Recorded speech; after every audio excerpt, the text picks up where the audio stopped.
പതിവ് പോലെ എന്റെ പെർഫോമൻസ് ഗംഭീരമായിട്ടുണ്ട്. അത്യുഗ്രൻ sir, super sir, super sir. സാറിന് നാഷണൽ അവാർഡ് ഉറപ്പാ. Flashback. പുറത്ത് നീ പറഞ്ഞ കുറച്ച് കാര്യങ്ങളുടെ ബേസിൽ എനിക്കുണ്ടായ സൈബർ അറ്റാക്കും ഈശ്വര, ഇതൊക്കെ എന്റെ തലയിലാവൂലോ. അതെങ്ങനെ നിന്റെ തലയിലാവണം? പിന്നെ നീ കയറിയേക്കോ. എന്റെ ഫാമിലിക്കുണ്ടായ വിഷമങ്ങളും അത് ജീവിതകാലം മുഴുവനും എന്നിൽ തന്നെ നിൽക്കും. അത് പോകത്തില്ല. കട്ടപ്പയുടെ സീന് അവള് പിന്നീന്ന് കുത്തിക്കൊണ്ടിരിക്കുക. അനുമോ അതൊക്കെ നാട്ടുകാർക്ക് അറിയാവുന്ന കാര്യമല്ല അല്ലേ? ഞാൻ നിന്റെ പിന്നീന്ന് കുത്തിക്കൊണ്ടിരിക്കുവാന്ന്, നിന്നെ പറ്റി വീണ്ടും വീണ്ടും കുറ്റം പറഞ്ഞോണ്ടിരിക്കുക. ജീവൻ കളയാനല്ല കരി കളയാനാ പറഞ്ഞത്. അതിന് കരി പോണ്ടേ? ഇത് കരിയല്ല, അവന്റെ തൊലിയുടെ നിറവാ. പോകുകയല്ല. ഇല്ല, പേടിക്കുന്നേ പേടിക്കുന്നെന്ന് പറഞ്ഞ ഒരു പരിധി വരെ ഞാൻ കട്ടപ്പാന്ന് പറഞ്ഞ ഓരോരുത്തരുടെ കമന്റ് കാണുമ്പോഴും ഒരു പരിധി വരെയാണ് കമന്റ് നോക്കി ജീവിക്കുന്നതെന്ന് ഞാൻ ആലോചിക്കാം. എന്റെ ഉദ്ദേശങ്ങളൊന്നും പഴയതുപോലെ ഫലിക്കുന്നില്ലല്ലോ. എനിക്ക് കമന്റ് മാത്രമല്ല, ഓരോരുത്തർ എന്നെ വിളിക്കുന്നുണ്ട്, ഓരോ മെസ്സേജ് വരുന്നുണ്ട്. കളിച്ചത് മതിയായില്ലേ? പുതിയ അടവാണോ? എന്റെ അമ്മയ്ക്ക് എന്തൊരു പെർഫോമൻസ്, എവിടെ നിന്ന് കിട്ടി ഇതിനെ? ഇതിന് മുമ്പുള്ള എല്ലാ സീസണിലും ഇതുപോലെ ആൾക്കാർ എന്താ ഇങ്ങനെ സൈബർ ബുള്ളിങ് അവർ ഏറ്റിട്ടില്ലേ? ഇവര് വിഷം എന്ന് പറയുന്നുണ്ട്, പാമ്പ് എന്ന് പറയുന്നുണ്ട്. എനിക്ക് വിഷഹാരി അറിയില്ല. വിഷ ഊതി കയറ്റാനും ഊതി ഇറക്കാനും ഒരു നിമിഷം വേണ്ടിരിക്കെ വിഷരാജനാ ഞാൻ. ഇടി, ഇതൊന്നും എന്റെ തലയിലോട്ട് കേട്ടിട്ട് കാര്യമില്ല. ഞാൻ അങ്ങനെയുള്ള ഒരാളല്ല. ഞാൻ വിശ്വസിച്ചു.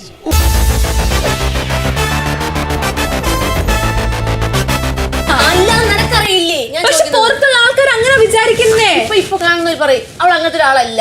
ഞാനതല്ലാന്ന് എനിക്ക് തെളിയിക്കണം. സത്യം അവള് മനസ്സിലാക്കിയ സ്ഥിതിക്ക് ഇനി എങ്ങനെ തെളിയിക്കും? ഞാൻ ആദ്യമൊക്കെ ഇതൊക്കെ തമാശ രീതിയിലാണ് എടുത്തോണ്ടിരുന്നത്. ഓക്കെ, കട്ടപ്പാനൊക്കെ കമന്റ് വരുമ്പോഴും അല്ലെങ്കിൽ ഈ വീഡിയോ കാണുമ്പോഴൊക്കെ തമാശ രീതിയില്ല. തമാശ കളിച്ചങ്ങ് സീരിയസ് ആയി.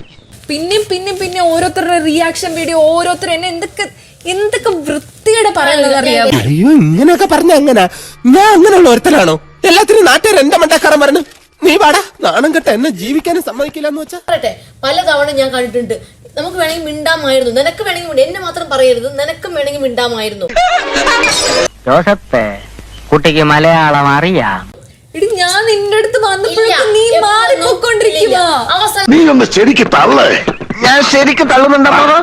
ഇന്ന് മുതൽ ഇപ്പം മുതലുള്ള കാര്യങ്ങൾ സംസാരിക്കും, പഴയ കാര്യങ്ങൾ വിടുക. ഇപ്പം മുതൽ നിങ്ങൾ അവിടെ ആ വീഡിയോ കണ്ടു, നിങ്ങൾ സംസാരിച്ചു. എന്നാ പിന്നെ ഞാൻ മറ്റേ എടുക്കട്ടെ. മറ്റേത്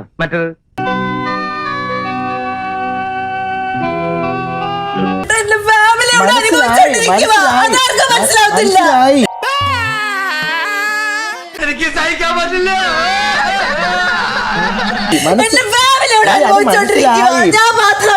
നീ ഒന്ന്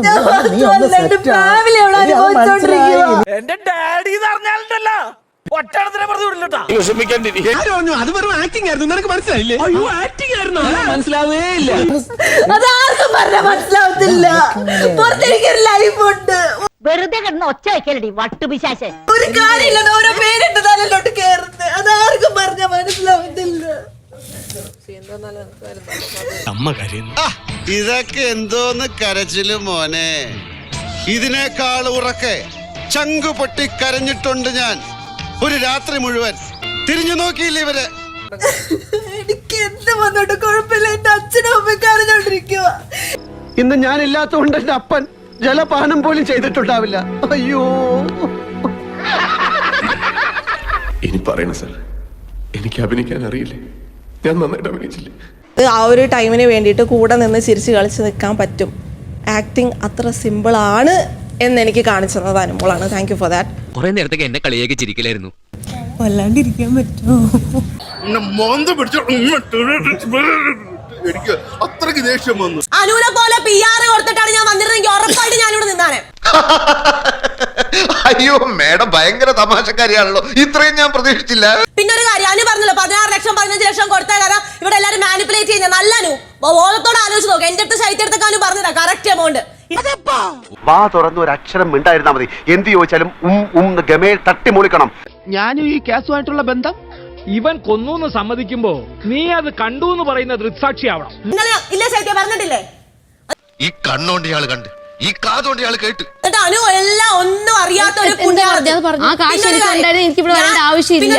1450 രൂപ 50 പൈസ ഉണ്ടെങ്കിൽ എന്തൊക്കെ ചെയ്യാം. 1450 രൂപ 50 പൈസ ഉണ്ടെങ്കിൽ എന്തോ ഒരു ഏത്തപ്പഴം വാങ്ങിച്ച് പുഴുങ്ങി തിന്നാം. എന്താട്ടാ അതിലെ ആരാ തുടങ്ങിയത്? ഇത് അപ്പാനി ശരത്തേട്ടത് ബിൻസി ബെഡിന്റെ സൈഡ് പോയിട്ട് ഇങ്ങനെ ഇരുന്ന് അവിടെ ആരൊക്കെ ഉണ്ടായിരുന്ന ബെഡിൽ? നിങ്ങൾ 3 പേരുണ്ടായിരുന്നു ആ ബെഡില്.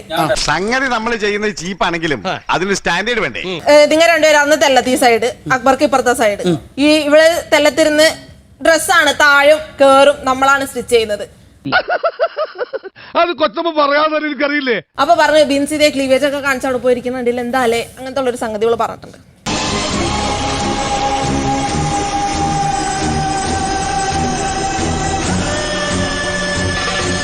ഏത് നൂറ്റാണ്ടിലാണ് ജീവിക്കുന്നത്? അനു ഇവിടെ എന്തൊക്കെ കാണിക്കുന്നുണ്ടായിരുന്നു? മൈക്ക് ഇട്ടോ ഇല്ലല്ലോ, എനിക്ക് ചെവിക്കറിയാം, ഞാൻ കേൾക്കും. ഞാൻ വിചാരിച്ചില്ല നീ ഇങ്ങനത്തെ ഒരു വർത്താനം എന്നോട് പറയൂന്ന്. ഞാൻ പറയലില്ല. എന്റെ കൂടെ ശൈത്യം ഉണ്ടായിരുന്നു ഒന്ന്. എന്തരാണെന്ന് അറിഞ്ഞൂടാ, മുഖത്ത് നിറച്ച് വിനയം വാരിത്തേച്ച് വച്ചാലും ഇടയ്ക്കിടയ്ക്ക് ഉള്ളിക്കിടക്കണ ഫ്രാഡുകൾ പുറത്തോട്ട് തള്ളി തള്ളിക്കാറ് വരും. നീ എന്നോടാ പറഞ്ഞത് നീ നുണച്ചി, നീ എന്നോടാ പറഞ്ഞത്. ഇവിടെ ക്ലീവേജ് കാണുന്നുണ്ട്, വൈറ്റ് ഡ്രസ്സിന്റെ നുണച്ചി പാറു, നീ എന്നോടാ മോളെ പറഞ്ഞത്. നീ എന്റെ ഫ്രണ്ട് ആണെന്ന് പറയാൻ പോലും ഞാൻ എല്ലാരോടും ഇങ്ങനെയാടാ ബെൻസേ, ഇത് ജോർജ് നിനക്ക് വെച്ച കേണിയാടാ.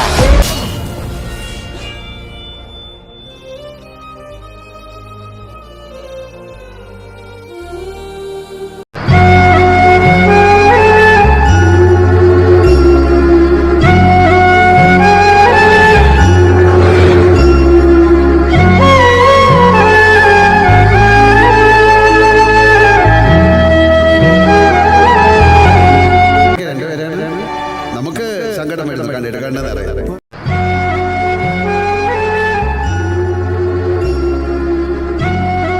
നീ എന്നോടാ പറഞ്ഞത് നീ നുണച്ചി, നീ എന്നോടാ പറഞ്ഞത്. ഇവിടെ ക്ലീവേജ് കാണുന്നുണ്ട്, വൈറ്റ് ഡ്രസ്സിന്റെ നുണച്ചി പാറു, നീ എന്നോടാ മോളെ പറഞ്ഞത്. ഈ ജീവിതം അങ്ങടെ അവസാനിപ്പിച്ചാലോ എന്ന് പലപ്പോഴും എനിക്ക് തോന്നിയിട്ടുണ്ട്.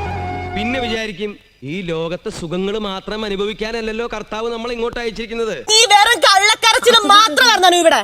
അത് കഴിഞ്ഞപ്പോ ആരോ എന്തോ ഓതി തന്ന് പുറത്തെ PR കാര്യത്തിന് കോർ വന്നപ്പോ നീ കളി മാറ്റി കളിച്ച്. എടാ മിടുക്ക, മനസ്സിലാക്കി കളഞ്ഞല്ലോ. അന്ന് പറഞ്ഞ നീ വലിയ മികച്ച ആളായതുകൊണ്ട് എല്ലാരും ഇവിടെ ഇരിക്കുന്നത്. നിന്റെ കഴിവ് കൊണ്ട് എല്ലാരും ഇവിടെ ഇരിക്കുന്നത്. പുറത്ത് നീ പൈസ എണ്ണിക്കോർത്തോണ്ട് മാത്രമാണോ നീ ഇരിക്കുന്നത്? അതിന് നിനക്കെന്താണ് നഷ്ടം? പിന്നെ ആർക്കാ നഷ്ടം? എന്നെ തമ്പ്രാനെന്ന് വിളിച്ചിരുന്ന വിവരം കെട്ട കുറുമ്പന്മാര് ഇനി എന്നെ മൈൻഡ് ചെയ്യോ? അത് നിന്റെ കഴിവല്ല, നീ മനസ്സിലാക്കാത്. ഞാൻ അന്ന് അനുഭവിച്ച വേദനയ്ക്ക് എന്തെങ്കിലും ഒരു തെളിവ് എനിക്ക് ഉണ്ടായിരുന്നത് ആ ദിവസമാണ് ഈ ദിവസം, അത്രേ ഉള്ളൂ. എന്നും എന്നെ കുറ്റപ്പെടുത്താനും തള്ളി പറയാനും അല്ലാതെ എന്നെ കുറിച്ച് ഒരു നല്ല വാക്ക് പറയാൻ നിങ്ങൾ എന്തെങ്കിലും ഈ പടി കയറി വന്നത് ഭ്രാന്താണെന്നേ. എല്ലാവരെയും സ്നേഹിച്ചു പോയതുകൊണ്ടുള്ള ഭ്രാന്ത്.